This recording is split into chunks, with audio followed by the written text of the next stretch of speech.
This is a Leitmotif and Movement podcast, a father and son's journey into the vast worlds of music.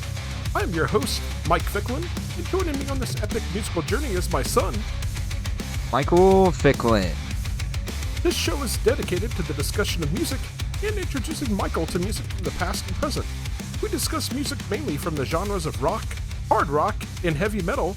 We also from time to time dive into film and video game scores, and we sprinkle in some surprises along the way. Michael, what have you been listening to this week?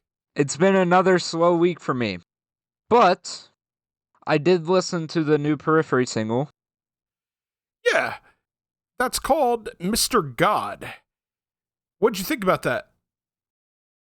It was okay. I wasn't whole entirely impressed with it. Best way to put it.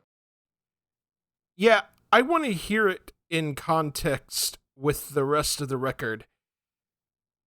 There is a new Periphery record on the way, and we'll talk about that later in the show.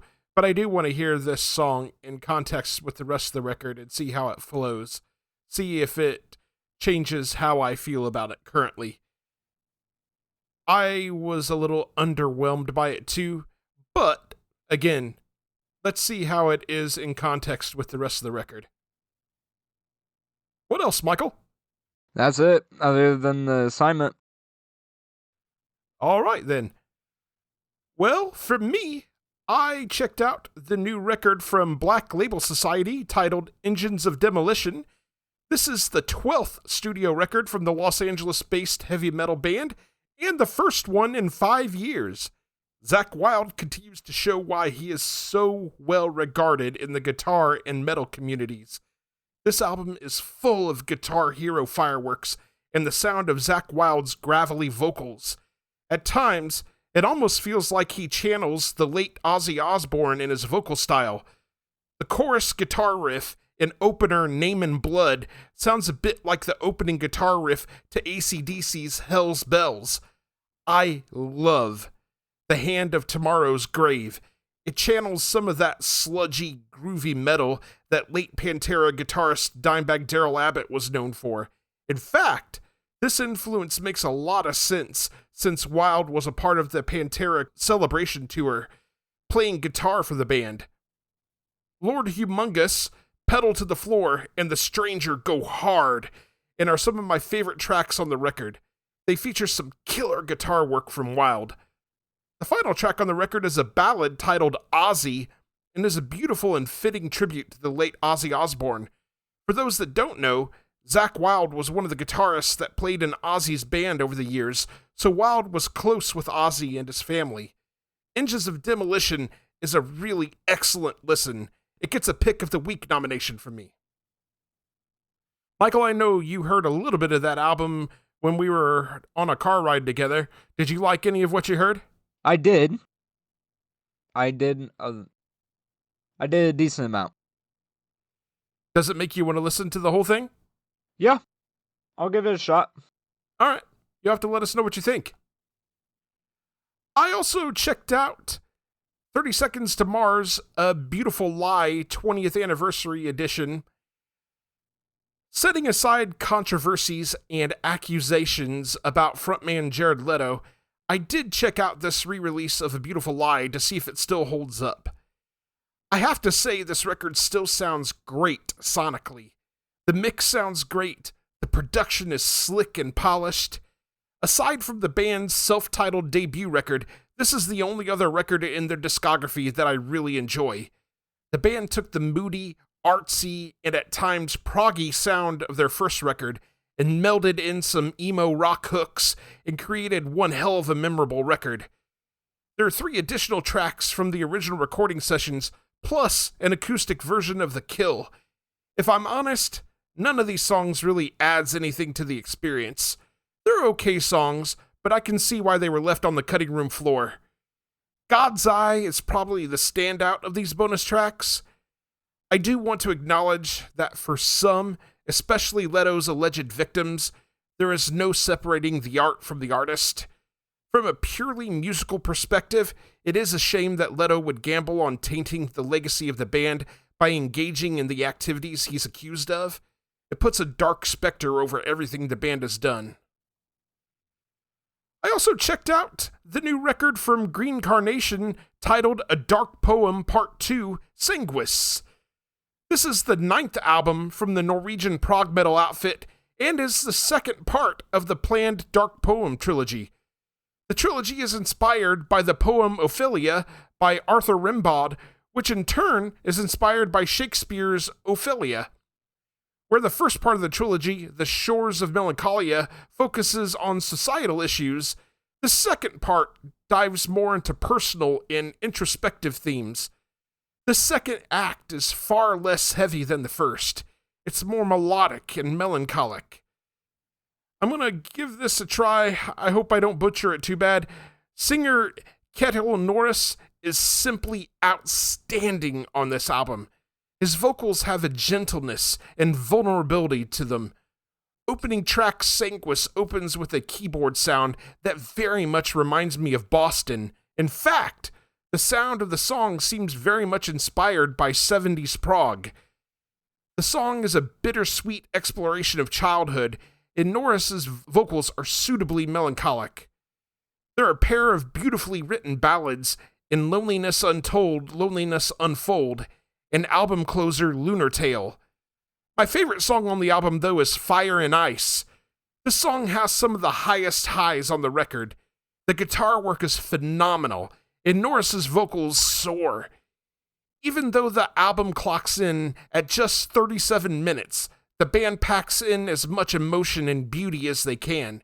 It's an amazing listen, and gets a Pick of the Week nomination as well. And last, I checked out the new EP from U2 titled Easter Lily. This is a second surprise drop from the Irish rockers in the last 6 weeks. This EP has a more gentle and brighter tone than the previous Days of Ash EP, but is no less poignant. In a statement from the band, they provided explanations of the inspirations and meanings of the songs. Guitarist The Edge takes lead vocals on opener Song for Hal.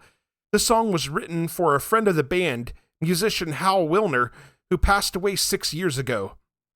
The Edge does an amazing job on the vocals, and his guitar riff is gorgeous. In a Life is a song about friendship.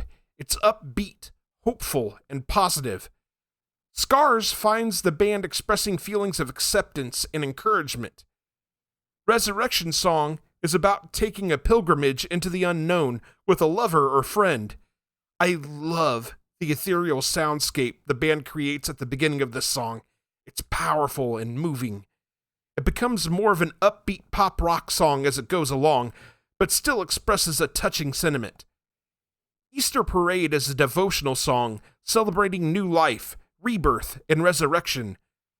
Album closer Coexist, I Will Bless the Lord at All Times, is a lullaby for parents of children caught up in war. Brian Eno provides the keyboards and ambiance. It's a deeply emotional soundscape, very reminiscent of something you might hear in an emotional moment or the finale of a film. I'm not a big fan of the vocals on the song. It feels like Bono is just sort of speaking over the music with no real rhythm. My guess is that it's intended to be like Bono saying prayers. The chorus vocals have a weird robotic effect to them. On the whole, Easter Lily is a gorgeous, if not flawed, follow-up to Days of Ash. Michael, do you have anything else before we move on? I do not. Okay. So now we'll get into the art of discovery. This is our segment where we take a listen to a few bands that are either unsigned or just not getting the love we feel they deserve. This is Michael and I's favorite segment on the show. We've got some great bands to check out this time around. We're going to kick things off with a post-math rock band out of the UK. This is Let It Eat You for Fun, with their song, There's Madness in This Method.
And once again, that was Let It Eat You for Fun with their song There's Madness in This Method.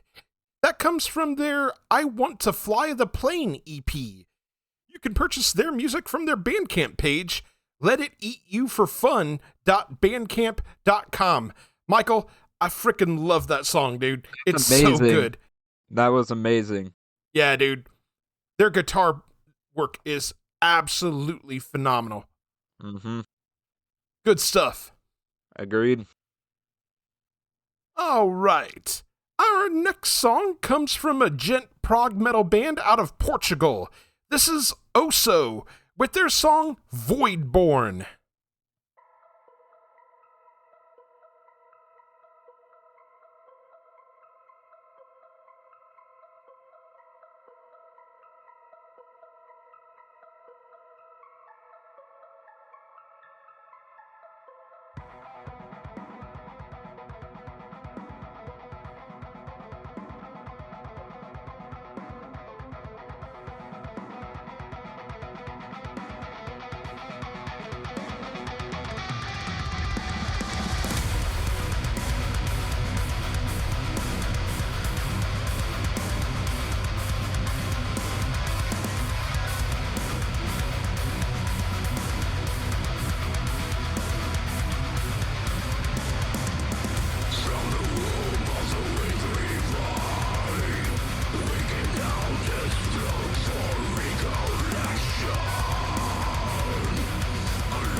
And once again, that was OSSO with their song Voidborn.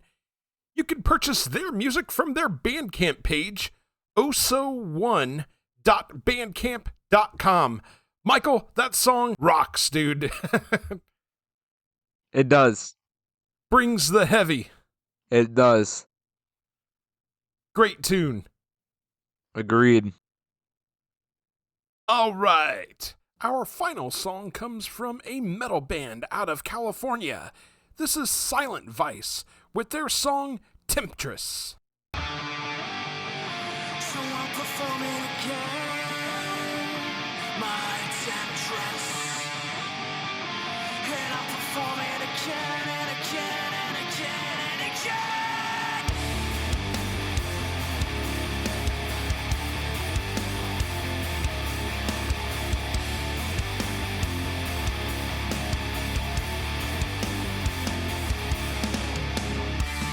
You'll never know the serration of the blade. It cuts all the same through skin and bone. Choke on the Novocaine. So I'm performing again, my temptress. And I'm performing again and again and again. Your wishes are my command, my temptress. And I'm performing again and again and again. Laying still on this silver table, I long to feel you taking it. All the pain is behind you, love. You're tethered to me now.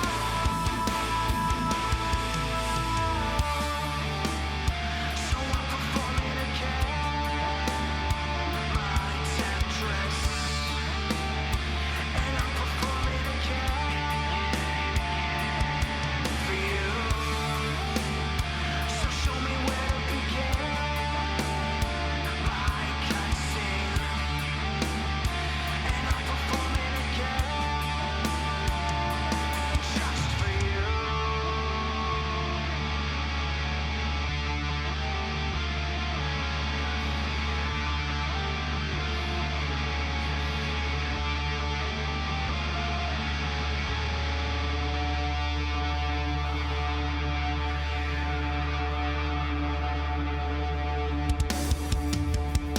Your wishes are my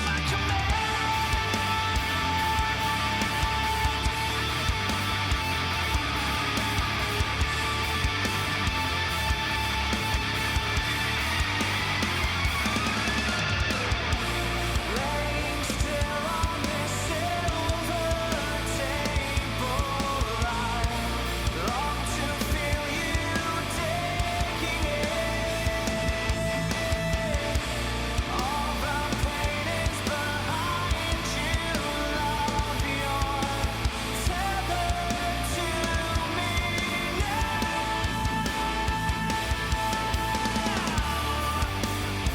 So I'm performing again, my temptress. And I'm performing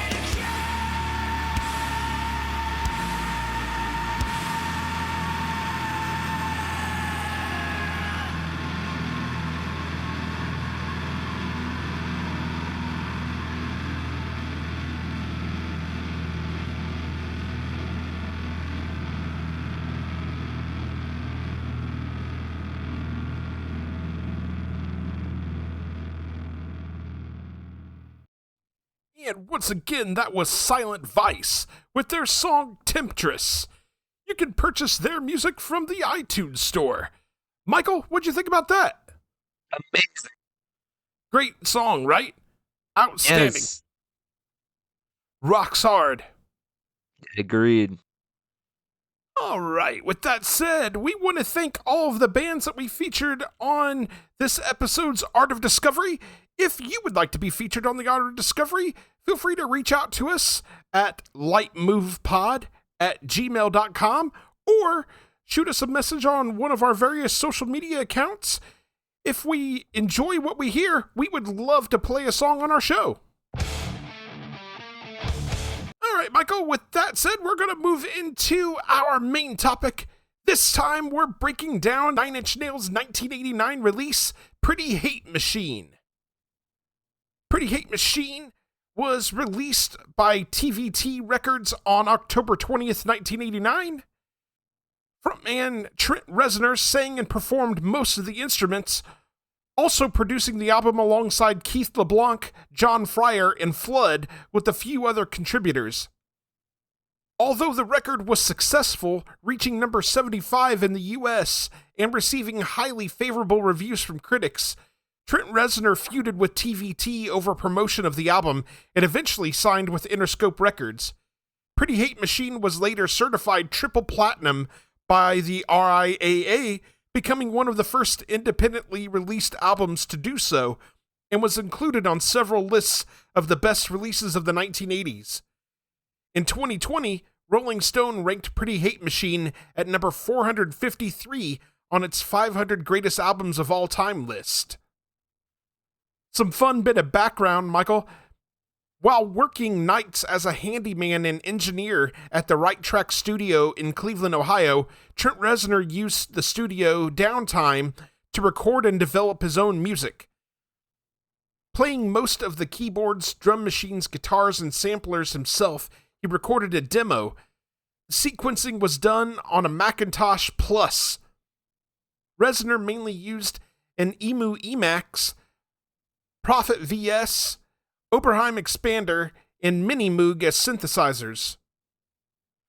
Reznor has stated, "I wasn't proud of a lot of the things I was saying," he recalled, "but I said to myself, well, no one's going to hear this stuff anyway. The record is honest, and that's where its power came from."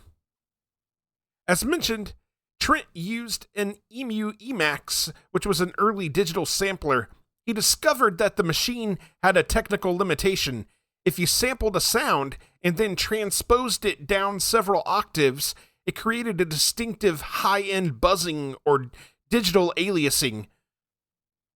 Most engineers at the time tried to avoid that buzzing because it was considered a flaw in the hardware.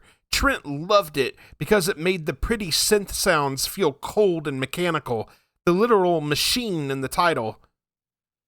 Another fun story about this: Robert Patrick, who played the T-1000 in Terminator 2, was a massive fan and used to work out to Head Like a Hole to get into his cold killing machine mindset. He personally brought the song to director James Cameron to suggest it for the soundtrack. Funny. Yeah. Cameron reportedly told Patrick, "No, Arnold prefers Guns N' Roses." This led to the Guns N' Roses recording "You Could Be Mine" for the film. Robert's brother, Richard Patrick, was actually the touring guitarist for Nine Inch Nails at the time, and he, of course, later went on to form the band Filter. Trent Reznor has humorously described Pretty Hate Machine as the all-purpose alternative album, remarking that if you want to stage dive to it, you can, but if you're a big Depeche Mode fan, you can get what you need out of it as well. Pretty Hate Machine was a commercial success and entered the Billboard 200 in February 1990. Although it peaked at number 75 on the Billboard 200, the album gained popularity through word of mouth and developed an underground following. Pretty Hate Machine was certified gold by the Recording Industry Association of America on March 3, 1992, a few years after the album's initial release, for shipping 500,000 units in the USA. 3 years later, in 1995, it became one of the first independently released records to attain a platinum certification.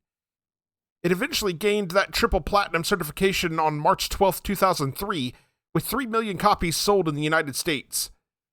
Pretty Hate Machine spent a total of 115 weeks on the Billboard 200 chart, tying their sophomore album, The Downward Spiral, as their longest charting effort. The album has also been certified silver by the British phonographic industry on November 1st, 1995, following its number 67 peak on the UK albums chart. Rolling Stone awarded it 4 stars out of 5. Some pretty high praise there. Yes, very high praise. As mentioned, Trent Reznor did the vocals, all of the arrangement, continuity, digital editing, programming, production, mixing, and engineering. The dude did everything. Wow. Crazy. All right, Michael, with that little bit of background out of the way, let's dive into our track-by-track breakdown. The album kicks off with track number 1. This is Head Like a Hole. Michael, what do you got on this? I love the like tone of the guitar on this song, and also like the different like tuning with that he did. I just love it. Love it. And the vocals just add on amazingly onto it. It's amazing. There's not enough I can describe. And it makes sense why this is the most popular song on the album. How many listens? 94 million. I believe it. I bet it's probably up there as far as most popular Nine Inch Nails songs in general.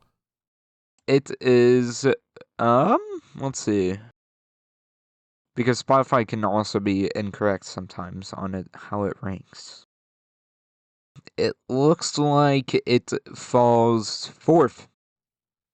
Not bad. I bet it's definitely the most popular song from this album in that ranking. Yeah, though. I did state that. Yeah. But it's a great opener. Yeah, it is. This song is a killer way to open an album. It's got an amazing groove, despite the very dark lyrics and tone. I've always enjoyed the guitar tone on this song during the chorus. To me, it's very distinctly Nine Inch Nails. Reznor didn't use traditional amps for a lot of this record. Instead, he was plugging the guitars directly into the console and used early digital processors to create that jagged, non-organic sound, like a machine trying to sound like a guitar. I'm not sure any guitar tone is the same. Reznor delivers the lyrics with spite and a sarcastic sneer. The chorus is this big anthemic feeling affair as Reznor screams, "Head like a hole, black as your soul, I'd rather die than give you control." There's a power and defiance in his delivery of those lines. It's so damn satisfying. This song also represents the first time we're introduced to Reznor's gift for building dark and sinister soundscapes. Using his keyboards, synths, patches, samples, guitars, and drum machines to create a dark industrial epic of a song. Interestingly, Reznor wrote this song in about 15 minutes in his bedroom. He called the song basically a throwaway. He was famously meticulous about the creation of the songs on this record, but the most popular song on the record ended up being the one he didn't overthink. Lyrically, Reznor was railing against the overriding power of money in modern society and how people's lives are basically ruled by it. Absolutely legendary song. Yes. Out of curiosity, Michael, had you ever heard that song before listening to this album? I did not. Interesting. Okay. Interesting? Yeah, because it's another one of those songs that I figured you might pick up through cultural osmosis. It was a huge song, and they used to play it on all of the alternative radio stations. Michael, do you have anything else on Head Like a Hole? I do not. All right. What's that? I have a question. Sure. Is the head like a hole? It's just like a black hole. All right, we'll move on to track number 2. This is Terrible Lie. Michael, what you got on this? Another unique opening. And I really like this song, too. But here's the insane drop off. We go from 94 million plays to 31 million plays. Yeah, I Which- mean, I don't think this song obviously was nearly This as is popular second as on Head the Like a record. Hole. It is second? Yes. Wow. We only get lower from here. Wow. Okay, Spotify. I see you, and I already disagree with you. What did you like about this song, Michael? I don't know. I think it just appeals to I me. don't know. I think it just appeals to me. I don't know. I think it's just the what he does with like I don't know. There's I- something so distinct about the Nine Inch Nails, right? It's not our typical heavy metal or hard rock album that we Yeah. cover on this show. It is far more industrial. It's more electronic. And Reznor does this terrific job of creating these really mechanical and dark soundscapes, right? Very different. Yes. There's a seamless transition from Head Like a Hole into this one. This song also presents a dark and haunting atmosphere. It almost has an anxiety-inducing quality to it, while also having a dark sensuality to it. The refrain and its delivery are so hooky. Reznor delivers the lyrics in the verses with a sort of vulnerability, but then delivers the chorus lyrics with an angry scream. I love the metallic keyboard sounds that play over the closing minute and 11 seconds of the song. It's meant to sound like a factory breaking down. It's a unique and strange sound that is again distinctly Nine Inch Nails. Reznor stated in a 1989 interview that this was his favorite song on the record because of its intensity and aggression. It was the first song recorded for the album. There definitely is some Intensity? Yes. Lyrically, I take this as Reznor expressing a sense of disillusionment and anger towards a god that would turn his back on the world. Also, a general angry sentiment towards the world. Fantastic song. Yes, amazing. All right, Michael, anything else on Terrible Lie? How bad was the lie? I mean, had to be pretty bad for him to write a really angry song about it, right? So, Yeah. all right, on to track number 3. This is Down in It. Michael, what you got on this? I gotta say it from here. Every song is so unique. Yeah, Reznor's got a gift for creating different atmospheres for each one of these songs, right? This song's got like a weird vocal presence. It kind of sounds like it's kind of coming over a radio. A little bit, especially towards the end. But this is third on the album with 20 million plays. See, I disagree. I love this song. Absolutely love this song. In fact, I think it's a better song than Terrible Lie. I mean, it's probably in close second place for me. It's a really good tune. And we get lower and lower as we go. There's No. only one more peak. I already said me and Spotify have a beef now. No.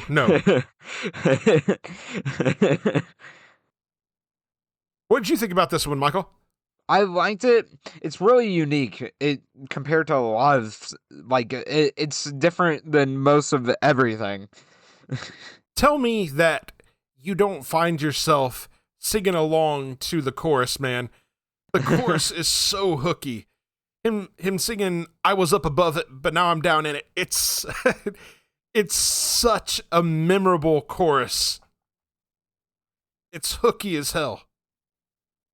Yes, it is. It is very hooky. Did it remind you of anything? It did not. Like I Interesting. said, it's really, really unique. So to me, there's like an almost 80s funky hip hop feel to this one. The song opens with this really deep bass line before getting into the song proper. Reznor delivers the lyrics in a sort of spoken word storytelling style during the verses. During the chorus, he delivers the lyrics with an angry attitude. I love the sampled crowd noise that gets played during the chorus. We also get more of that very distinct guitar sound on this song. I don't know why, but I also love Reznor scatting to the main rhythm of the song as it comes to a close. It's like a little sarcastic sneer. We also get Reznor reciting some lyrics to the nursery rhyme, Rain, Rain, Go Away, to further expound upon the point that he's stuck in the muck and mire. Lyrically, this song is talking about Reznor being in control of his life at one point and then spiraling out into despair. I love this song. I love Down in It. Such a good song. It only gets lower and lower. Like I said, Nah, there's Spotify only can one right other off. peak. Michael, what else you got on Down in It? It's an amazing song and very unique. Yes, it is. Now, what is he down in? Man, I don't really want to know. There might be some stanky stuff. All right, moving on to track number 4. This is Sanctified. Michael, what you got on this? 12 million plays. Whatever. I disagree with this. You already know feel why I do. this, I find this song very catchy. What do you like about it? Let's talk about it. I just really like the uniqueness. Also, I really like the vocals. And I like the nice funky like guitar riff, you know? Yep. I think that Reznor has a gift for creating these really interesting atmospheres, right? It's sometimes unsettling, Yeah. sometimes claustrophobic, sometimes downright scary, sometimes angry. Sometimes it's really danceable despite the really dark lyrical content. What do you describe this? Yeah, I mean, it definitely has a really unsettling atmosphere. Its opening kind of reminds me of the music to the old Unsolved Mysteries TV show. When I was a kid, I thought that song had a scary vibe to it. There's a funky bass line that carries the verses. We get more of that distinctive Nine Inch Nails guitar sound here during the chorus. There's a hypnotic vibe to this song. Reznor's lyrics have a very sensual connotation to them. We get some Gregorian chants around the halfway point that gives off a sort of religious feel. Things pick up around the 4.5-minute mark. Reznor delivers the lyrics with more passion. The drums become more pronounced. Very creepy ending as the closing notes become more distorted and dissonant.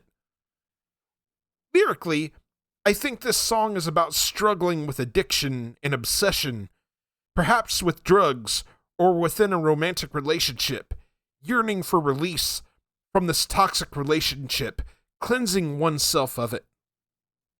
Michael, have you ever heard that Unsolved Mysteries TV show theme? I have not. We'll have to play it for you sometimes. I bet once you hear it, you'll understand exactly what I'm talking about with this song. Michael, do you have anything else on Sanctified? Is he sanctified? Maybe. All right, on to track number 5. This is Something I Can Never Have. Michael, what do you got on this? What can't he have? Love, a relationship, a meaningful relationship, maybe spirituality, a relationship with God. Why does this opening... It gives me the, like, a mural, like, horror vibe. I don't know why. A horror vibe? Interesting. Yes. Okay. Because it kind of sounds like... Why can't I think of the Halloween theme? Is it just because of like the keyboard riff? Yeah. Hmm. It sounds very familiar. Maybe a little bit. I can see what you're trying to say. But this is very creepy.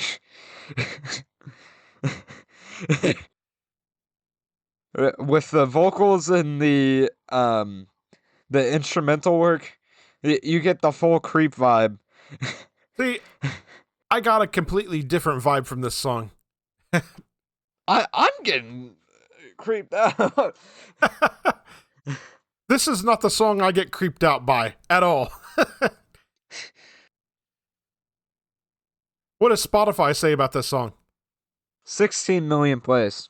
Absolutely not. No, no, no, no, no, no, no, no. That just makes me mad. Urgh. That was not needed. This is one of my favorite Nine Inch Nails songs ever. I do prefer the more stripped down version from the Still EP, but this version is still good. The keyboard riff is a haunting, emotional piece. The additional atmospherics create a bluesy, melancholic, cinematic feeling. Reznor's vocals are soft and vulnerable during the verses. The chorus adds additional atmospherics that kind of sound like clapping and or cymbals crashing that have been run through the effects board. These sounds were created to sound like the instruments were breathing or dying. Reznor gets more passionate in his delivery each time we get into the chorus again. I also want to point out that his vocal melodies on this song are sheer perfection. They have hooks for days, especially during the chorus. It's a beautifully haunting song that stays with you long after it's over. Lyrically, this song deals with themes such as lost love, regret, and emotional pain. It may also lean towards dealing with suicidal thoughts. Michael? Got anything else on Something I Can Never Have? You know, with the like crashing thing that you were talking about, I kind of think it kind of sounds like an industrial like something that would happen like a noise that you would hear in a factory. Yeah, like crashing steel or whatnot. Yeah. Yeah, I could see it. All right, Michael. We'll move on to track number 6. This is Kinda I Want To. What you got on this? 7 million plays. Which means it is the lowest on the record. Totally ridiculous. Spotify. Wait, we have one more song after this, and then it's just straight single digit millions. Anyway, what do you got on this? I really enjoy this song. I very, very, very, very, very, very, very much disagree with Spotify. What do you like about it? I just like the there's so much going on, you know, like you got like I don't know how to describe it. There's so much going on. Lots of atmosphere, right? Yes, and it's all enjoyable. We come off the most emotional song on the record into a harsher industrial rock sound. It's very electronic and metallic sounding all throughout. There are some very cool sounding keyboard tones on this song. The mood of this song is very dark. maybe even sensual. Around the halfway point, the song shifts into this hip-hop sounding section that includes that iconic and distinct Nine Inch Nails guitar sound. Reznor's vocals have a dark, mysterious quality to them during the verses. As we move towards the song close, the music feels more claustrophobic and anxiety-inducing. Reznor screams out, "I want to." It's very sinister and visceral. Lyrically, Reznor is exploring some dark places of the human psyche, including themes of temptation and desire, struggling within on whether or not to indulge in feelings or behavior that may not be socially acceptable. Michael, do you have anything else on Kinda I Want To? I do not. All right. So we'll move on to track number 7. This is Sin. Michael, what do you got on this? This is the fourth most popular track on the album at 19 million plays. Yeah, I totally believe it would be one of the most popular tracks. It was another one of the singles, and it is a really good song. I disagree with the amount of listens, but that's another thing entirely. You know, I'm surprised it's not higher. Where would you because put it? No, I was saying like plays wise, because Nine Inch Nails their monthly listeners are almost 6 million. They're a really popular group. I'm just surprised that it's not higher, like in plays. I totally agree. This is what we talk about all the time about people being singles listeners, right? They don't listen to an entire record. And that kind of stuff just irritates me. Like, there's more than just the singles, folks. Listen to the album cuts. Listen to the deeper stuff. You get more out of it that way. I really enjoy this song. It's another unique song, but I really like it. I really like the instrumental and atmosphere that is provided on this song. He sounds very angry at some points in his vocals. Yeah, he does, doesn't he? Yeah. And then, like, during the chorus, you just get, like, the full anger vibe out of it. It's very dark. Yeah. Yeah, this song gives off a very dark, unsettling, and sexual atmosphere.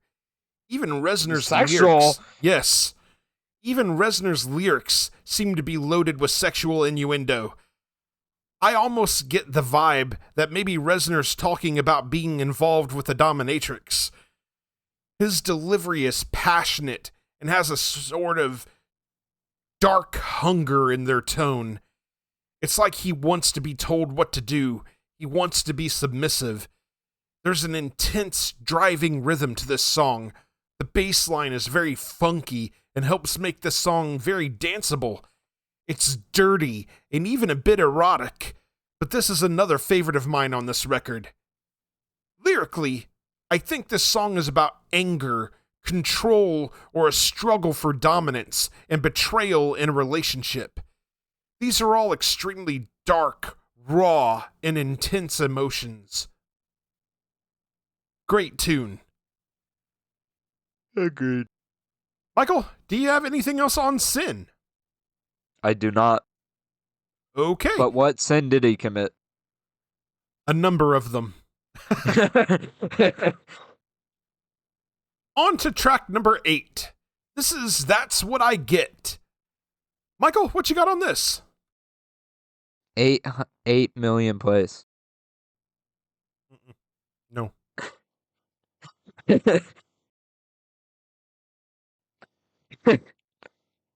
I really like this intro. It's got that like full computing vibe to it.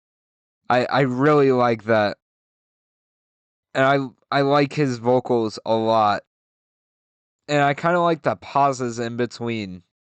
at the beginning of the song once we get into the vocals. It's another one of those songs that has a unique atmosphere. Yes. I know this song came before The Cure's song Burn from the Crow soundtrack, but the opening to the song always reminds me of Burn. We get into a dark, cinematic atmosphere after the opening.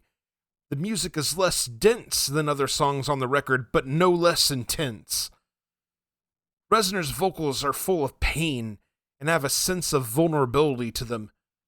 Around the 3-minute 14-second mark, the song shifts into a more heavy, industrial sound. Reznor's vocal delivery gets more angry and passionate. As the song goes into its close, it feels dark, mysterious, and haunting. Lyrically, I think this song is again looking at themes of betrayal and emotional pain. Reznor is heartbroken over a relationship gone bad. Michael, do you have anything else on That's What I Get? What does he get? On. Oh. Not literally. All right. Moving on to track number 9. This is The Only Time. Michael, what you got on this? What is it time for? You don't want my answer to that. I do, though. It's Marvin Gaye time.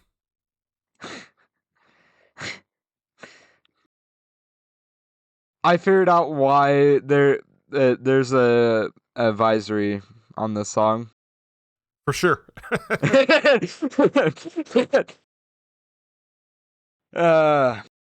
And that's probably why the lyrics have disappeared again. I've been figuring out which songs have the lyrics on it on Spotify, and this song and a couple of other songs don't have the lyrics. It's probably for the better that the song doesn't have the lyrics. You can always look them up elsewhere. I don't think anybody wants to look it up elsewhere. I think it's pretty straightforward. It doesn't mince words. No.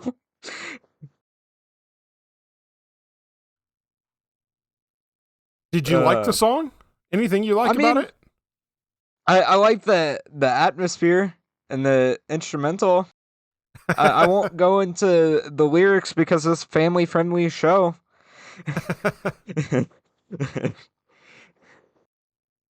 Musically, this feels very much like a really dark Prince song. It's got a really funky feel to it. It's slow and rhythmic. Something meant for some dirty dancing. There's an intense amount of desire and sexual tension in Reznor's vocals.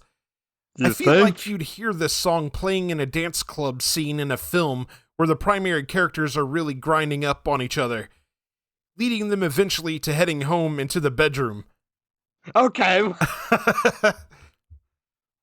I love the lyrics to the chorus. I find them to be memorable and hooky. Reznor is straight up admitting that he's lusting after the object of his desire. Nah, oui. Lyrically, I think this song is dealing with lust and desire and the consequences of getting into that temptation. It's almost like what happens in the car. Stays in the car. Or in this case, what happens in the bedroom stays in the bedroom. Yeah. There's a very obvious reason why there's a parental advisory. For sure. It literally says explicit. E for explicit. Yep. Michael, do you got anything else on The Only Time? It's literally the definition of something that would come out of Maynard's category of mind. All right, Michael. We'll move on to the final track on the record. This is track number 10. This is Ring Finger. Michael, what you got on this? Wouldn't the tracks be switched in context? I mean, maybe.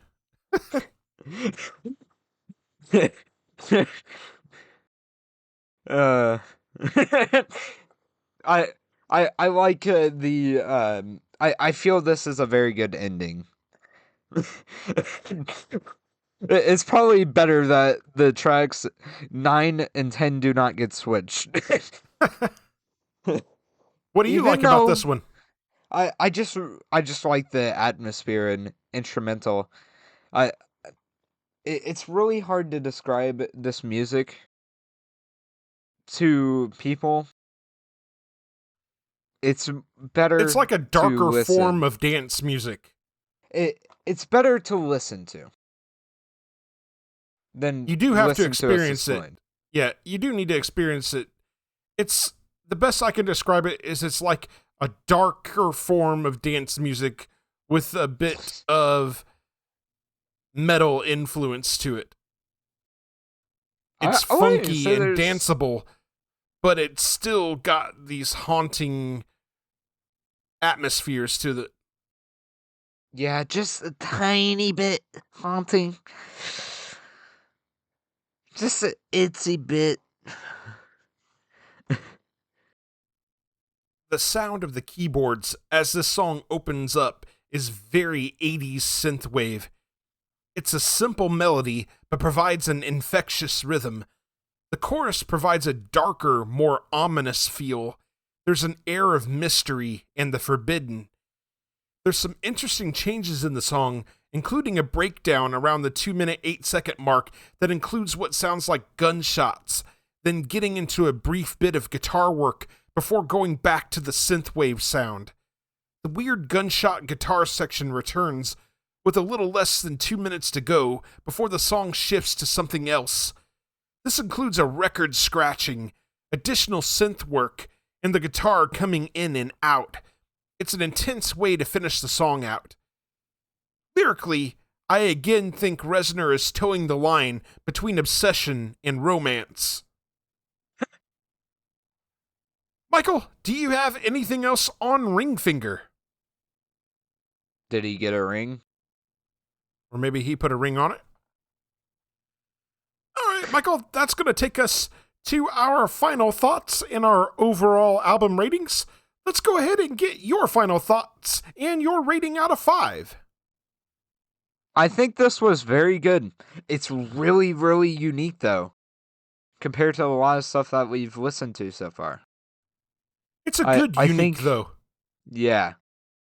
And I recommend that you listen to this on your own, all the way through. Let's bring up those plays on Spotify. I'm gonna have to give it a 5 out of 5. Michael gives it a perfect score. All right. Well, for me, revisiting this record was a lot of fun. Usually when I go to listen to 9 Inch Nails, I reach for albums like The Downward Spiral or The Fragile first. Pretty Hate Machine has some amazing gems, though. This album serves as a perfect bridge between Reznor's synthwave and funk influences and the darker, more industrial turn he would take on 9 Inch Nails' next record. I appreciate Reznor's brutal honesty, vulnerability, and inner darkness that he lays to bear through the record. Reznor does a great job of mixing these amazing, dark, cinematic atmospheres with danceable funk grooves. His lyrics are often uncomfortable and loaded with innuendo, but also honest. It all comes together to create this incredible dark symphony.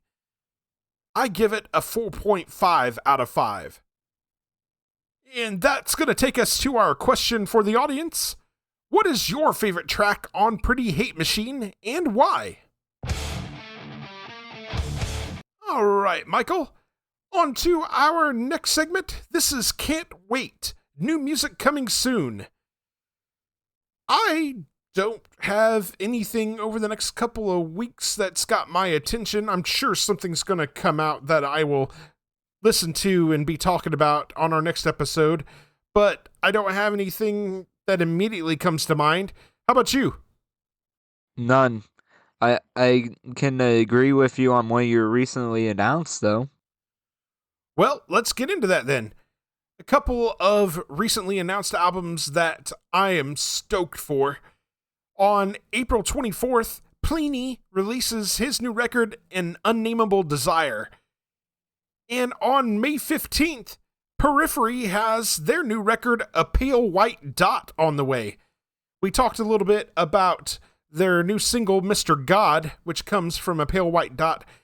I, again, am very curious as to how Mr. God fits in with the rest of the record. I really want to hear it in context and see if it changes my mind on how I feel about the song as a single. I'm curious where this lines up, where it lines up on the record.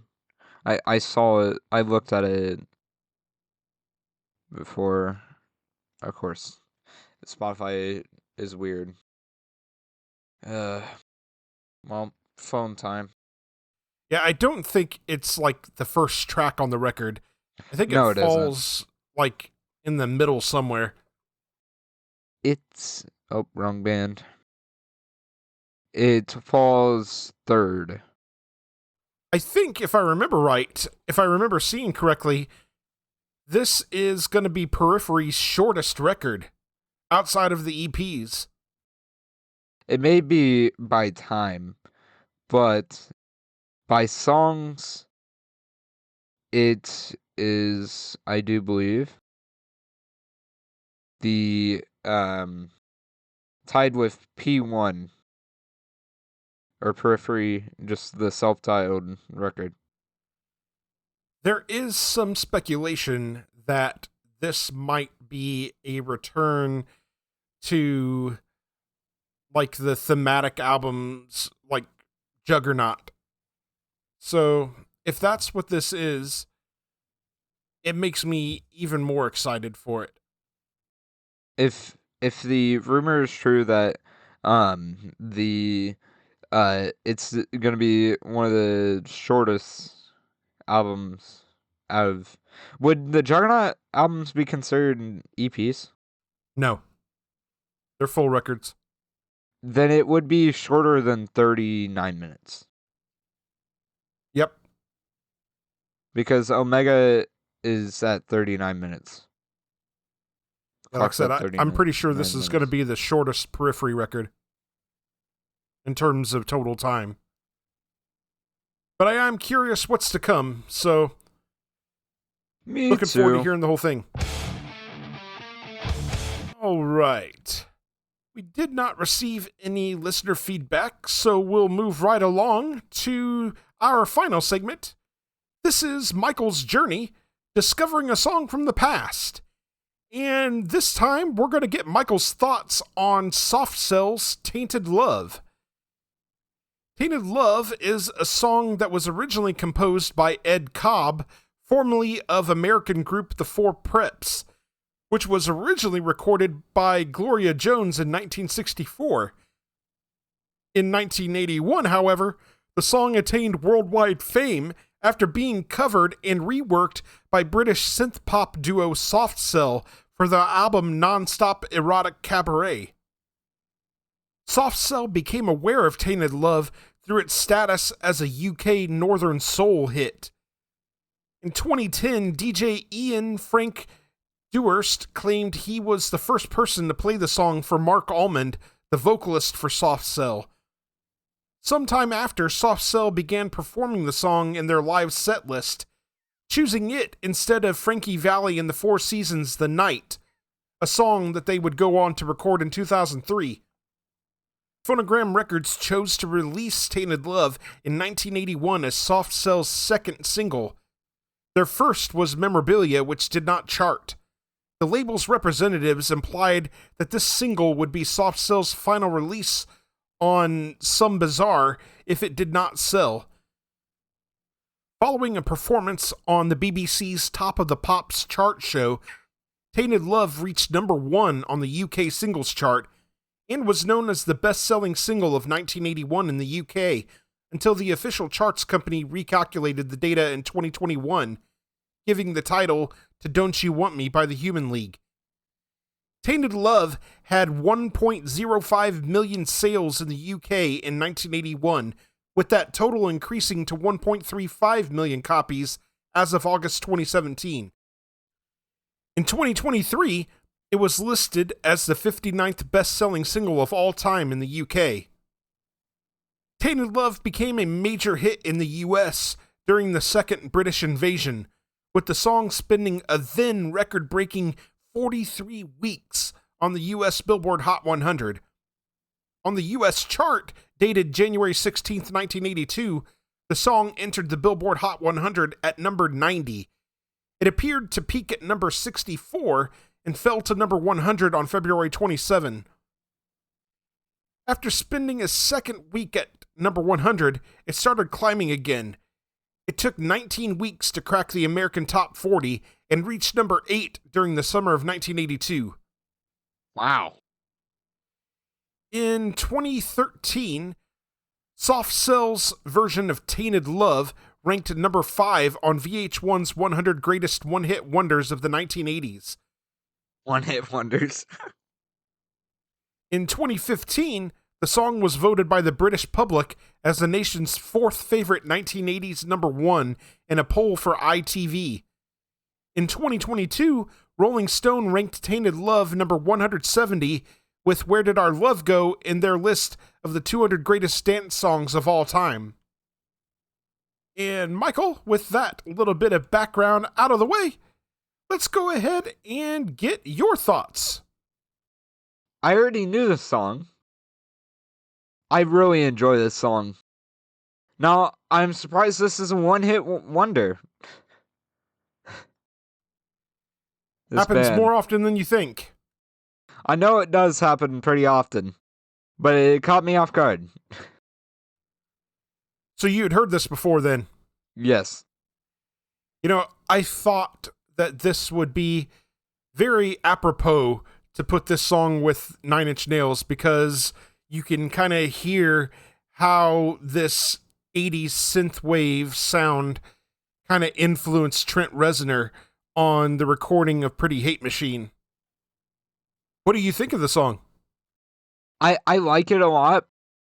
I really like the vocals melody and how hooky it is. And also the set atmosphere and instrumental is also very, very amazing. Every so often, you encounter a cover that just sounds and works better than the original.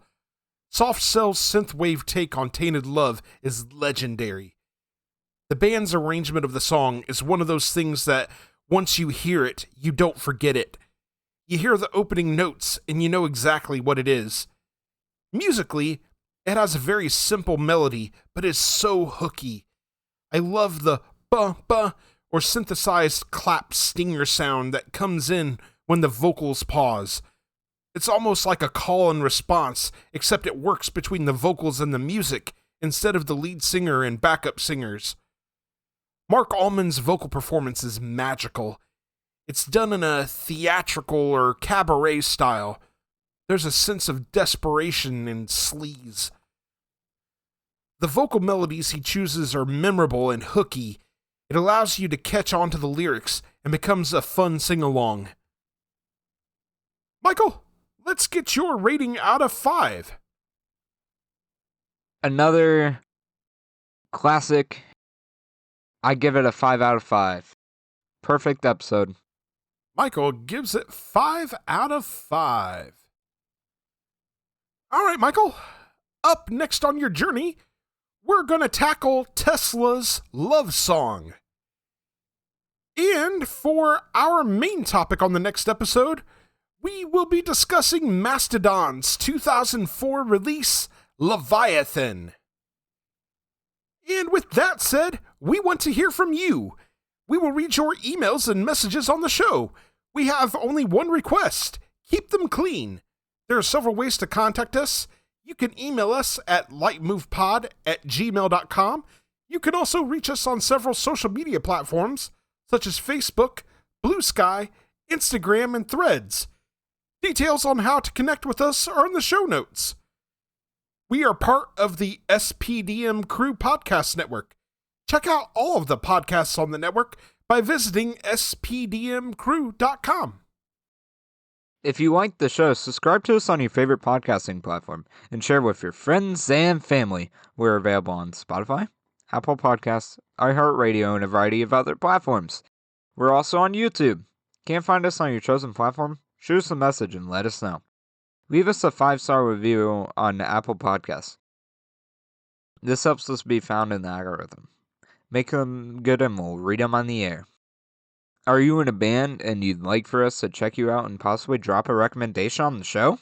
Shoot us a message. We'd love to check you out and give you a shout. We'd like to thank you very, very much for listening to the Leitmotif and Movement podcast. Take care and enjoy music.